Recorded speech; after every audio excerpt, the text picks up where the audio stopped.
For 6 months. Duh. I walked into my father's restaurant every evening with slumped shoulders and a defeated expression, complaining about my dead-end job search while secretly running a multi-million-dollar company. My family believed I was a failure, who'd been fired from my entry-level position, when in reality, I was the youngest CEO in TechFlow Solutions history. Before we jump back in, tell us where you're tuning in from, and if this story touches you, make sure you're subscribed, because tomorrow I've saved something extra special for you. Every morning at 5 a.m., I'd sneak out of my childhood bedroom in our Scottsdale home, drive to my downtown Phoenix penthouse, put on a custom-tailored suit, and lead board meetings that would determine the future of enterprise software. Sunset, I'd change back into wrinkled clothes and return home to serve tables at Golden Dragon, listening to my father lecture me about responsibility while my brother Marcus smirked from behind the cash register. The deception began the day Stephen Miller called me into his corner office on the 32nd floor of TechFlow Tower. I expected another routine project assignment, maybe a promotion to senior analyst if I was lucky. Instead, he closed the door, loosened his tie, and said words that would change everything. "David, the board voted unanimously. We want you as our new chief executive officer." I stared at him, certain I'd misheard. At 28, I'd only been with the company for 3 years, Stephen continued, explaining how my innovative approach to client relations and my software development background made me the perfect candidate to lead TechFlow into its next phase.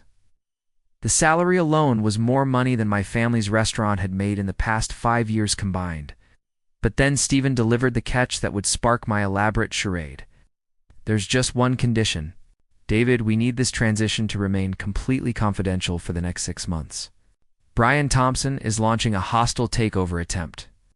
And if word gets out about leadership changes, it could destabilize our stock price and give him the opening he needs. You'll officially start as CEO, but publicly we're announcing budget cuts and layoffs. Your name will be on that list." The irony wasn't lost on me. The same day I achieved my biggest professional victory, I'd have to tell my family I'd lost my job. The moment I walked through the familiar red doors of Golden Dragon that evening, the weight of my secret felt heavier than the humid Arizona air. The restaurant buzzed with its usual dinner crowd, the sound of sizzling woks and clinking chopsticks creating a symphony I'd grown up with. My father Robert stood behind the host station, his weathered hands counting receipts with the same methodical precision he'd shown for the past 30 years. When he looked up and saw my face, his expression immediately shifted to concern. "David, you're home early today. How was the job interview at that marketing firm?" His voice carried that mixture of hope and skepticism that had become all too familiar over the past few months of my supposed unemployment. I'd been fabricating interviews and rejection letters to explain my continued presence in Phoenix, when in reality, I'd been attending strategy sessions and investor meetings. I forced my shoulders to sag and let out a heavy sigh. "They went with someone else, Dad. Said I was overqualified for the position, but underqualified for management." The lie tasted bitter in my mouth, especially when I saw the disappointment flash across his eyes. Behind him, Marcus emerged from the kitchen carrying a tray of steaming dim sum, his expression immediately brightening at my apparent misfortune. "Maybe it's time to accept reality, little brother," Marcus said, setting the tray down with unnecessary force. "Corporate America doesn't want people like us. Why don't you stop chasing impossible dreams and help Dad expand the catering business? We could actually use someone with your college education to handle the books." His condescending tone made my jaw clench, but I maintained my defeated facade. Robert nodded slowly, his face etched with the kind of weariness that comes from watching your child struggle. "Marcus might be right, son. This restaurant has supported our family for 3 generations. Your grandfather built something lasting here. Maybe it's time to embrace tradition instead of chasing these corporate fantasies." He gestured around the dining room, where framed photos of our family's history covered the walls. Pictures of my grandfather opening the original location, my father's wedding reception held between these very tables, Marcus's high school graduation celebration in the back room. The guilt hit me like a physical blow. Here was my father, offering me a place in the family legacy, and I was deceiving him about the biggest achievement of my life. But I couldn't reveal the truth. Not yet. The confidentiality agreement I'd signed wasn't just a legal document. It was a matter of survival for TechFlow and everyone who depended on the company. Brian Thompson had already begun spreading rumors about financial instability. And one leaked detail about executive changes could trigger a mass exodus of clients and employees.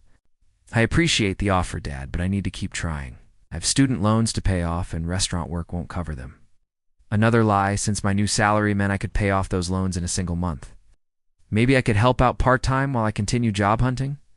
The compromise felt necessary to maintain my cover while staying close to the family during this crucial period. Robert's face softened with pride at what he perceived as my determination. Of course, son, you can work the evening shift help. With deliveries and cleanup, it won't pay much, but it's honest work. Marcus rolled his eyes but said nothing, clearly enjoying what he saw as my humiliation. If only he knew that earlier that day, I'd authorized a software upgrade that would generate more revenue in a quarter than Golden Dragon made in a year. That night, as I lay in my childhood bedroom surrounded by high school trophies and college textbooks, I stared at the ceiling and wondered if I was making the right choice.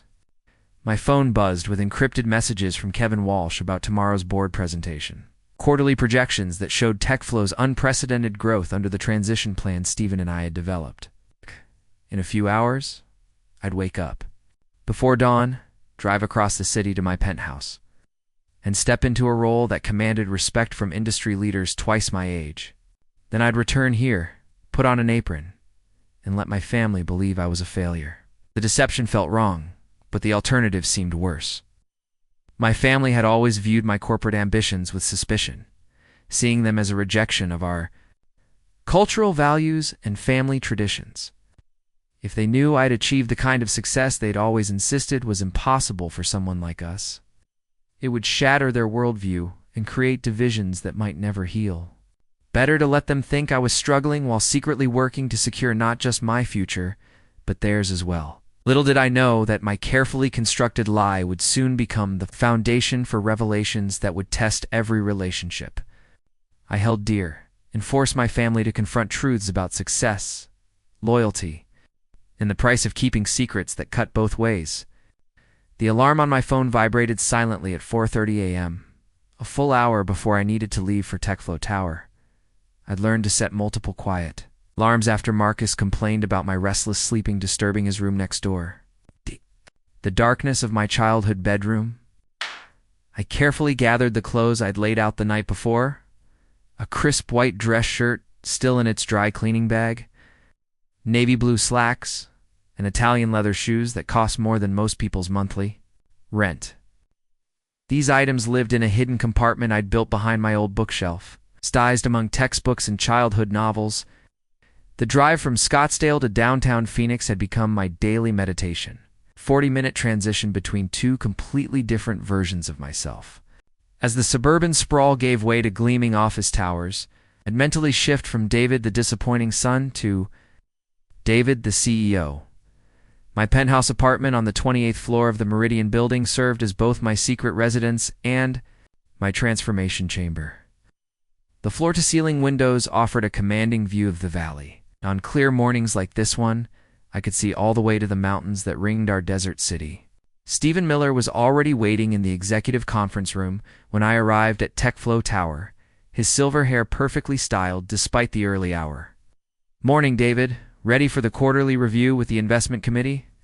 His tone carried none of the casual mentorship from my analyst days. Preparing and narrating this story took us a lot of time, so if you are enjoying it, subscribe to our channel. It means a lot to us. Now back to the story. Now he spoke to me with the respect due to someone who'd increased company profits by 37% in just 4 months. The transition had been smoother than either of us anticipated, largely because my unconventional background allowed me to spot inefficiencies that seasoned executives had overlooked. The numbers speak for themselves, Stephen.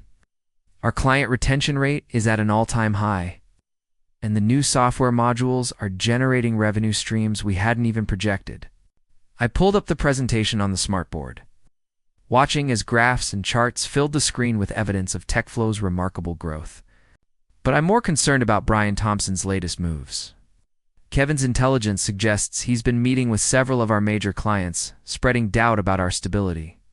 Stephen's expression darkened at the mention of our former colleague, turned corporate raider. Brian had left TechFlow 18 months ago after being passed over for a senior vice president position, taking several key employees with him to start a competing firm. His intimate knowledge of our operations made him a formidable adversary, and his recent attempts to acquire enough shares for a hostile takeover had everyone on edge. What's your recommendation for countering his influence? We accelerate the timeline for announcing my appointment. The confidentiality period was necessary, but our silence is allowing Brian to control the narrative. I propose we make the announcement in 2 weeks, coinciding with the release of our Q3 earnings report. The combination of record profits and new leadership will send a clear message to the market. As I spoke, I felt the familiar surge of confidence that came with making executive decisions. This was the version of myself that thrived on challenges and strategy, so different from the defeated figure I portrayed at home. The morning flew by in a series of high-stakes meetings. I approved a marketing budget that exceeded Golden Dragon's annual revenue, authorized the hiring of 3 new development teams, and participated in a conference call with investors from Singapore who were considering a major partnership. Each decision carried weight that my family couldn't imagine, affecting hundreds of employees and millions of dollars in contracts. By 11 a.m., I'd already accomplished more than most people did in a full week. Kevin Walsh knocked on my office door. Just as I was reviewing the latest security reports about Brian's activities. David, we have a situation. One of our junior analysts, Michelle Rodriguez, just submitted her resignation. Apparently, Brian offered her a 30% salary increase to join his firm. Kevin's expression was grim. She's been working on the Patterson Industries account, which means she has access to sensitive client information. Out the news. Hit me like a physical blow. Michelle was one of our most talented young employees, someone I'd personally recommended for advancement. Losing her to Brian would be devastating enough, but the security implications were even worse. When is her last day? And what's our legal position regarding non-compete agreements? 2 weeks from today, legal says we can enforce the non-compete for existing clients, but any generic knowledge she's gained about our processes is fair game. Kevin sat down across from my desk, his usual calm demeanor showing cracks of stress. This is the 3rd employee Brian's poached in the past month. Word is spreading that he's building something big, and people are getting nervous about their job security here. I leaned back in my chair, studying the city's skyline through my office windows. Somewhere out there, my father was probably preparing the lunch rush at Golden Dragon, completely unaware that his unemployed son was dealing with corporate espionage and competitive threats that could affect thousands of livelihoods. The irony wasn't lost on me that, while my family worried about my ability to find basic employment, I was actually fighting battles that would determine the future of an entire industry. Schedule a meeting with Michelle before she leaves. I want to understand exactly what Brian promised her and, more importantly, what he's planning. Also, reach out to our headhunter and authorize counteroffers for any employee we consider essential. If Brian wants to play recruitment games, we'll show him what real resources look like. The decisiveness in my voice surprised even me. 6 months ago, I would have been intimidated by this level of corporate warfare. Now it felt like just another challenge to overcome. Kevin nodded and made notes on his tablet. There's something else you should know. Brian's been asking questions about you specifically. He knows you were supposed to be laid off, but he can't figure out why you're still here. Some of his people have been making inquiries about your current role. The implications of his words sent a chill down my spine. If Brian discovered the truth about my position, he could use that information to destabilize our entire transition strategy. What kind of inquiries? I kept my voice steady, but internally I was calculating how quickly my carefully constructed deception could unravel. Brian had always been perceptive, and his determination to acquire TechFlow meant he'd leave no stone unturned in his investigation. It's nothing too specific yet, but he's definitely suspicious. My recommendation is that we prepare for the possibility that your appointment becomes public knowledge sooner than planned. We should have a media strategy ready and perhaps brief key employees about the transition. Kevin's suggestion made sense from a business perspective, but it would also mean the end of my double life. Once the news broke, there would be no hiding my success from my family. As Kevin left my office, I found myself staring at my reflection in the computer screen. The man looking back at me wore the confident expression of someone in control. Someone who'd achieved everything he'd ever dreamed of. But underneath that polished exterior, I felt the growing weight of the lies I'd been telling. Every evening, when I returned to Golden Dragon, I had to consciously suppress this version of myself, to become smaller and more defeated than I actually felt. The afternoon brought a series of video conferences with clients across the country, each one reinforcing how dramatically my life had changed.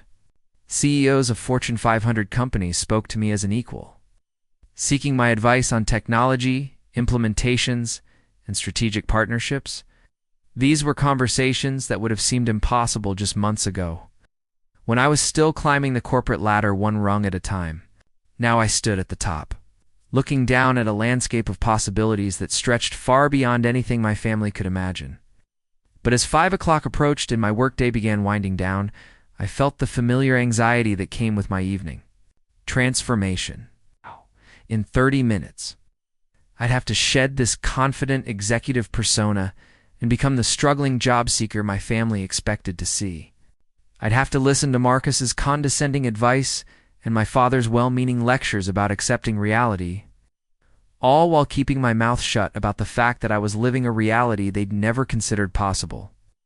The drive back to Scottsdale felt longer each day, as if the distance between my two lives was expanding. As I pulled into the driveway of our modest family home, I could already see the warm light spilling from Golden Dragon's windows next door. Soon I'd walk through those doors and take my place behind the counter, serving customers who had no idea they were being waited on by someone who'd just spent the day running a multi-million-dollar corporation. The deception was becoming harder to maintain, but I wasn't ready to give it up. Not yet. 3 months into my elaborate charade, the weight of maintaining two separate identities was beginning to show cracks I hadn't anticipated. The evening shift at Golden Dragon had become my theater of pretense, where I perfected the art of looking defeated while internally celebrating. TechFlow's continued success. My father's concerned glances grew more frequent as he watched what he believed was his son's slow descent into despair, while Marcus seemed to take perverse pleasure in my apparent failures. The breaking point came on a Thursday evening when Uncle James arrived unexpectedly from Los Angeles. His luxury sedan pulling up outside the restaurant just as I was wiping down tables with the mechanical precision of someone who'd done this task 1,000 times before. James had always been the family's success story. It's the one who'd broken away from restaurant work to build a real estate empire across Southern California. His visits were rare but always dramatic, filled with stories of million-dollar deals and celebrity clients that made everyone else feel small by comparison. David, my boy. James's voice boomed across the dining room as he swept through the entrance, his custom suit and gold watch catching the light from the paper lanterns overhead. I heard you were back home helping with the family business. How refreshing, too. See a young man who understands the value of honest work? His tone carried that particular mixture of condescension and false encouragement that successful relatives perfect over time. I forced a weak smile and continued cleaning, playing my role even as I mentally calculated that the watch on James's wrist cost less than what I'd spent on office furniture the previous week. It's just helping out while I figure things out, Uncle. The job market is tougher than I expected. The words came easier now after months of practice. But they still left a bitter taste that no amount of pretending could wash away. James settled into his favorite booth near the kitchen, the same spot where he'd held court during family gatherings for decades. Roboke tells me you've been struggling to find suitable employment. Perhaps it's time to consider that your education might have been misdirected. Not everyone is cut out for the corporate world, nephew. There's no shame in accepting your limitations. He gestured around the restaurant with the casual superiority of someone who'd never had to bus tables or work a dinner rush. Robert emerged from the kitchen carrying James's usual order, his face lighting up with the joy that came from having his successful brother Acknowledge our humble establishment. James is right, David. Maybe we've been pushing you toward something. That isn't meant to be. The restaurant industry has been good to our family. There's dignity in feeding people and continuing traditions. His words carried genuine love and concern, which somehow made them hurt worse than Marcus's constant mockery. As the evening progressed, James regaled us with tales of his latest conquests in the Los Angeles real estate market. He'd just closed a deal for a tech entrepreneur's Malibu mansion, earning a commission that exceeded what Golden Dragon made in 6 months. The key to success, he proclaimed between bites of Peking duck, is understanding your place in the world and not reaching beyond your natural abilities. Some people are meant to build empires. Others are meant to serve those who do. The irony was so thick I could barely breathe. Here was my uncle lecturing me about knowing my place while I sat on information that would shatter his entire worldview. The tech entrepreneur whose house he'd sold was probably someone I'd competed against for market share. The natural abilities he claimed I lacked had already generated more wealth in 4 months than he'd accumulated in years of real estate dealings. But I sat there nodding politely, absorbing his wisdom like the grateful failure he believed me to be. Marcus, emboldened by James's presence, decided to pile on with his own observations. I've been telling Dad that David needs to accept reality and commit to the family business full-time. All this job hunting is just delaying the inevitable. We could really use someone with his education to help modernize our operations, maybe. Set up online ordering or social media marketing. His suggestion wasn't entirely wrong, but the casual assumption that I had nowhere else to go rankled more than usual. That's actually not a bad idea, James mused, studying me with the calculating gaze of someone evaluating a potential investment. David, you could use your business training to help grow Golden Dragon into something more substantial, maybe open a second location, develop a catering operation for corporate events. There's real money in the food service industry if you approach it strategically. The suggestion hung in the air like incense smoke, creating a moment of possibility that made my chest tighten with unexpected emotion. For just an instant, I allowed myself to imagine what it would be like to work alongside my father, to use my actual skills and knowledge to build something meaningful for our family. The restaurant had been struggling financially for years, relying on loyal customers and my father's stubborn work ethic to stay afloat. With proper management and marketing, Golden Dragon could indeed become something special. But that fantasy collided with the reality of my current situation. In 12 hours, I'd be back at TechFlow Tower, dealing with the escalating threat from Brian Thompson and the delicate process of steering a major corporation through turbulent waters. I couldn't abandon that responsibility, not when hundreds of employees depended on my leadership and thousands of clients trusted our stability. The weight of those obligations felt heavier than the secret I carried. I appreciate the suggestion, Uncle James, but I'm not ready to give up on my original plans yet. Maybe after I've exhausted all my options in the corporate world. The response felt hollow even to me, but it bought time while I figured out how to navigate the increasingly complex web of deceptions I'd created. James shrugged with the indifference of someone whose advice had been rejected by countless family members over the years. Suit yourself, nephew, but don't wait too long.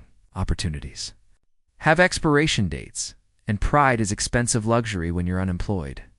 He returned to his meal, effectively dismissing me from further consideration. The rest of the evening passed in a haze of routine service tasks and stilted conversation. I refilled water glasses and cleared plates while my mind wandered to the strategic planning session I'd scheduled for the following morning.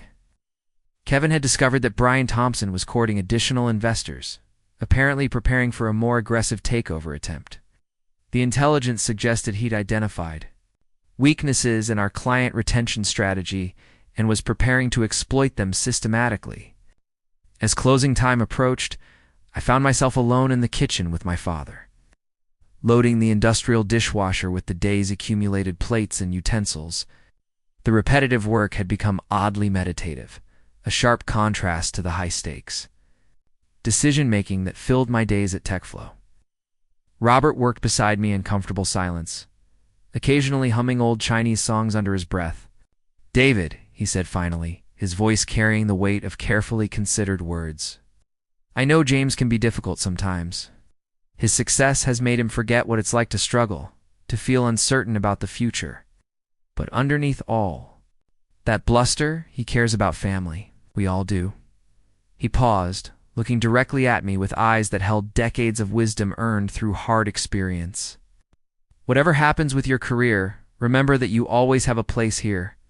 Not because we feel sorry for you, but because you're my son, and this is your heritage. The sincerity in his voice nearly broke my resolve. Standing there in the humid kitchen, surrounded by the familiar smells of ginger and soy sauce, I felt the full weight of the deception I'd been carrying. My father deserved to know the truth about my success. To understand that his years of sacrifice and hard work had produced a son capable of achieving everything he'd ever dreamed of. But revealing that truth would mean admitting months of elaborate lies. And I wasn't sure our relationship could survive that level of betrayal. Thanks, Dad. That means more than you know. The words came out rougher than intended, weighted with emotions I couldn't fully express. I just need a little more time to figure things out. I promise I'm not giving up, but I also promise I won't. Forget where I come from. He nodded slowly, accepting my vague reassurances with the patience of someone who'd learned that love sometimes meant waiting for answers that might never come. As we finished the closing routine and locked up the restaurant, I realized that my elaborate deception had become more than just a business necessity. It had become a test of everything I believed about family, loyalty, and the price of success. The question was whether I'd have the courage to face that test when the time finally came to reveal the truth. The crisis that would ultimately force. My hand arrived on a rain-soaked Monday morning in November, 6 weeks before my planned revelation. I was reviewing quarterly projections in my corner office when Kevin Walsh burst through the door without his usual polite knock, his face pale, and his normally perfect hair disheveled from what appeared to be a frantic sprint through the building. "David, we have a major problem. Brian Thompson just leaked to TechCrunch that TechFlow is operating under fraudulent leadership. He's claiming that our supposed CEO is actually a terminated employee who's been conducting an elaborate corporate impersonation." Kevin's words hit me like physical blows, each one dismantling the careful structure I'd built around my double life. I felt the blood drain from my face as the implications cascaded through my mind. How specific was his information? Does he know about the board's decision to keep my appointment confidential? My fingers were already moving across my laptop keyboard, pulling up the TechCrunch website, where Brian's accusations were probably already spreading across the tech industry like wildfire. That's the strange part. He has just enough detail to sound credible, but he's missing key facts that would prove his case definitively. It's like someone gave him incomplete intelligence, or he's fishing for a reaction that will confirm his suspicions. Kevin pulled out his tablet and began scrolling through what appeared to be a crisis management checklist. The story went live 20 minutes ago. Our PR team is already fielding calls from industry publications, and Steven is dealing with panicked board members. The article was worse than I'd imagined. Brian had painted a picture of TechFlow as a company in such disarray that terminated employees were able to masquerade as executives for months without detection. He questioned the validity of our recent contracts, suggested that our financial reports might be fabricated, and called for regulatory investigation into what he termed the most audacious corporate fraud in recent memory. The comments section was already filling with speculation and condemnation from competitors who smelled blood in the water. "What's our legal position?" I asked, though I suspected I already knew the answer. The confidentiality agreement that had protected my appointment also made it nearly impossible to defend against Brian's accusations without revealing information that could still damage our transition strategy. Kevin's expression grew even more grim. "Legal says we're in a bind. Proving Brian wrong requires disclosing details about the board's decision-making process and the timeline of your appointment. But doing that publicly could expose us to shareholder lawsuits and regulatory scrutiny that might be worse than the current crisis." He paused, clearly struggling with what he had to say next. "There's something else. 3 major clients have already called to express concerns about contract validity. If we lose Patterson Industries or Meridian Systems, the revenue impact could trigger a real financial crisis." The irony was crushing. In trying to protect TechFlow from Brian's hostile takeover, we'd created vulnerabilities that he was now exploiting with surgical precision. My months of successfully growing the company and strengthening our market position meant nothing if our clients lost confidence in our leadership legitimacy. Schedule an emergency board meeting for this afternoon. Need to accelerate our timeline and make the announcement today, regardless of the risks. As Kevin hurried out to arrange the meeting, I found myself alone with the weight of what this crisis would mean for my family deception. Once TechFlow publicly confirmed my role as CEO, there would be no hiding my success from my father, Marcus, or Uncle James. The elaborate pretense that had allowed me to maintain relationships while protecting my professional obligations was about to crumble, and I had no idea how to prepare the people I loved for the revelation that I had been lying to them for months. My phone buzzed with a text from Marcus that made my stomach clench with additional dread. "Dad wants you to come in early today. Uncle James is bringing some potential investors to look at the restaurant. Says it's important you're there to discuss expansion plans." The timing couldn't have been worse. It's just as my corporate crisis was reaching its peak, my family was planning what sounded like a major business discussion that would require my full attention and participation in the struggling son charade. The board meeting convened at 2 o'clock in the same conference room where Stephen had first offered me the CEO position 6 months earlier. The atmosphere was tense with barely controlled panic, as 12 of Phoenix's most influential business leaders debated how to respond to Brian's public assault. Some advocated for immediate full disclosure, arguing that transparency was our only path to credibility. Others wanted to maintain the confidentiality strategy and ride out the storm through aggressive legal action against Brian's claims. "The fundamental question," announced Margaret Chen, the board's longest-serving member, is whether we trust David's leadership enough to bet the company's reputation on his ability to weather this crisis. Her words carried particular weight, because she'd been the most skeptical voice during my original appointment process, questioning whether someone my age could handle the pressures of executive leadership. Stephen spoke with the authority of someone who'd mentored me through the transition process. "David has exceeded every performance metric we established. Revenue is up 37%. Client satisfaction scores have reached all-time highs. And employee retention has improved dramatically. The only mistake we made was underestimating Brian Thompson's willingness to destroy the company rather than let someone else lead it successfully." The debate continued for over an hour, but the conclusion was inevitable. We would hold a press conference the following morning, formally announcing my appointment as CEO and providing documentation of the board's decision-making process.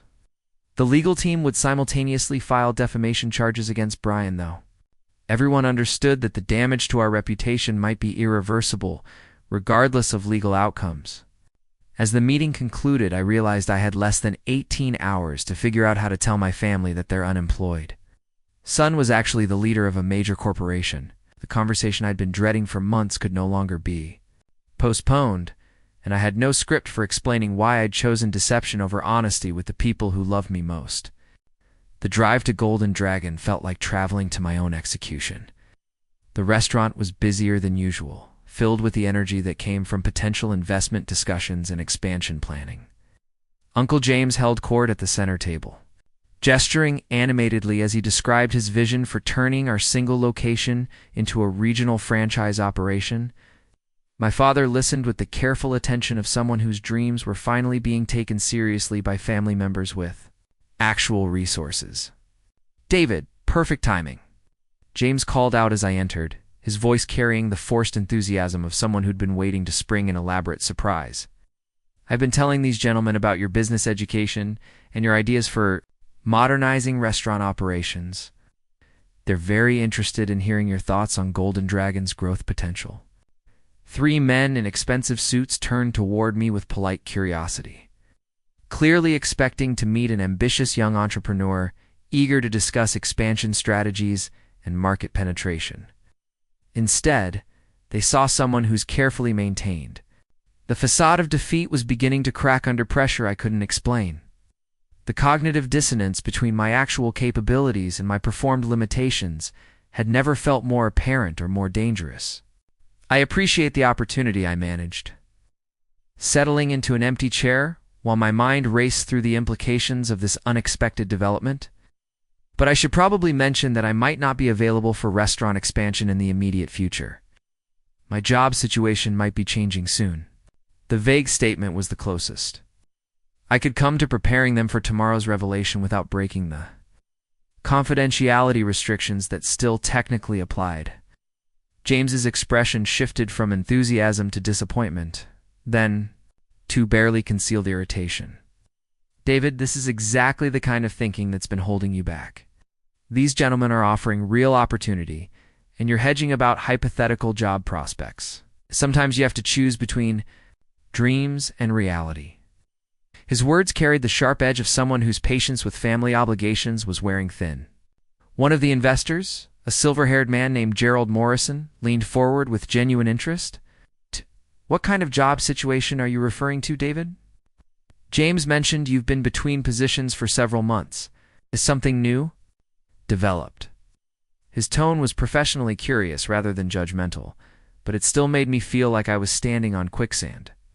The question hung in the air like smoke from the kitchen, demanding an answer that I couldn't give without unraveling everything. In less than 24 hours, these same men would probably read about my TechFlow appointment in the business section of the Arizona Republic. They'd realize that while they were discussing restaurant investments with what they believed was an unemployed college graduate, they'd actually been talking to the CEO of one of the state's fastest-growing technology companies. The embarrassment would be mutual, but the damage to my family relationships might be permanent. The press conference at TechFlow Tower began at 9 a.m. sharp, with local business reporters and industry analysts filling our main conference room to capacity. Stood behind the podium in my sharpest navy suit, looking out at faces that ranged from skeptical to openly hostile. The formal announcement of my CEO appointment should have been a moment of triumph, but instead it felt like damage. Control for a crisis I'd helped create through months of secrecy. Ladies and gentlemen, I'm David Chen, and I've been serving as Chief Executive Officer of TechFlow Solutions since May 15th of this year. My voice carried more confidence than I felt as I delivered the words that would officially end my double life. The board's decision to maintain confidentiality during our leadership transition was driven by legitimate competitive concerns, not any attempt to mislead stakeholders or clients. The questions came fast and sharp, with reporters demanding explanations for everything from our financial projections to the timeline of my appointment. Stephen Miller fielded the more technical inquiries, while I focused on demonstrating the leadership competence that Brian Thompson had called into question. By the end of the hour-long session, we'd managed to present a united front that suggested stability rather than the chaos Brian had tried to portray. But even as we controlled the immediate media narrative, I knew the real reckoning was waiting for me 30 miles away in Scottsdale. My phone had been buzzing with increasingly frantic texts from Marcus throughout the morning. Dad saw the news online. He's not saying anything, but his face is scary. You need to get here now. The capital letters conveyed an urgency that made my chest tight with anxiety. The drive to Golden Dragon felt longer than usual, despite my lead foot on the accelerator.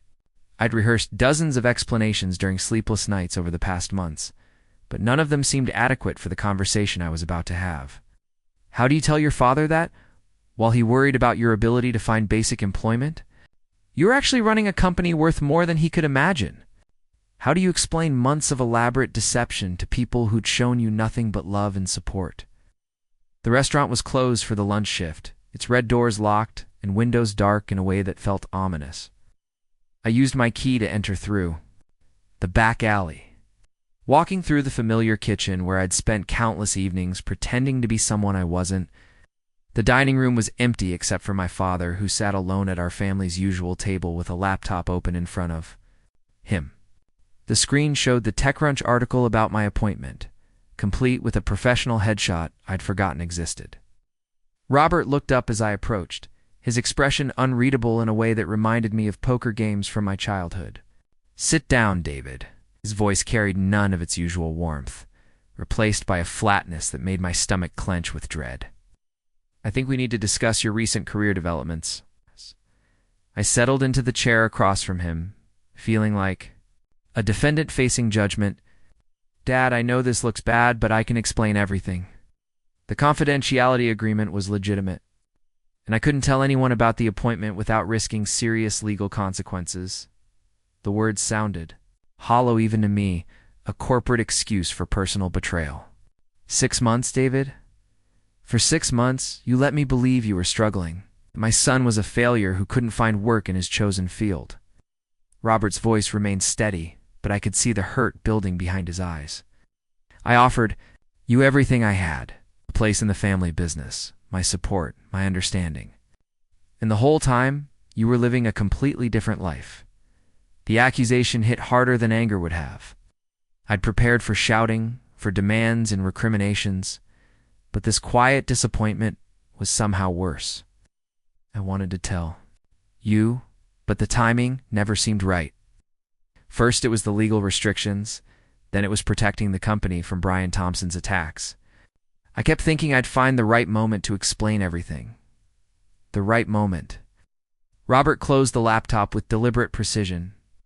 Was there a right moment when you watched me worry about your future? When you let Marcus mock you for failing to find employment? When you allowed Uncle James to lecture you about accepting your limitations? Each question felt like a physical blow, stripping away the justifications I'd built around my deception. Marcus chose that moment too. Enter through the front door, his face flushed with what appeared to be a mixture of embarrassment and fury. Well, the secret CEO graces us with his presence. Do you have any idea how humiliating it was to find out from Gerald Morrison that my brother has been playing me for a fool? He called this morning to congratulate us on having such a successful family member. Imagine my surprise. The confrontation I'd dreaded was finally happening, but not in any way I'd anticipated. Instead of surprise or pride at my achievements, my family felt betrayed by my success. The elaborate deception that had seemed necessary for protecting TechFlow had poisoned the relationships I'd been trying to preserve. I never meant for anyone to feel foolish, I said, looking between my father and brother. Everything I did was to protect the company and its employees. Brian Thompson was actively trying to destroy TechFlow, and any leak about leadership changes could have given him the ammunition he needed. Robert stood slowly, his movements carrying the weight of someone who'd aged years in the span of hours. You protected everyone except your own family. David, you protected a corporation's interests while lying to the people who raised you, who supported you, who would have celebrated your success if you'd given them the chance. The truth of his words settled over me like a heavy blanket. In my determination to be the perfect CEO, I'd failed as a son and brother. The strategic thinking that had made me successful in business had blinded me to the human cost of my deception. I'm sorry. I know that's not enough, but I am genuinely sorry for the pain I've caused. Marcus shook his head in disgust. Sorry. Doesn't fix months of lies. David, sorry, doesn't undo the fact that you chose to trust complete strangers with your truth while treating your family like we weren't worthy of honesty. He turned toward the door, then paused for one final observation. The worst part is that we would have been proud of you. All this time. We would have been so proud. As my brother left, and my father began cleaning tables that were already spotless, I realized that my elaborate deception had accomplished exactly what I'd hoped to avoid. Instead of protecting my family relationships while building my career, I damaged both through my refusal to trust the people who loved me most. The success I'd achieved felt hollow when measured against the cost of earning it through lies. But as I sat in the empty restaurant, surrounded by 3 generations of family history, I also understood that this wasn't the end of the story. Trust could be rebuilt, relationships could heal, and perhaps my family would eventually understand that my deception came from love rather than shame. The real test of my leadership wouldn't be measured in quarterly reports or stock prices, but in my ability to earn back the respect of the 2 men who mattered most. Up next, you've got 2 more standout stories right on your screen. One hit the mark. You won't want to pass these up. Just click and check them out.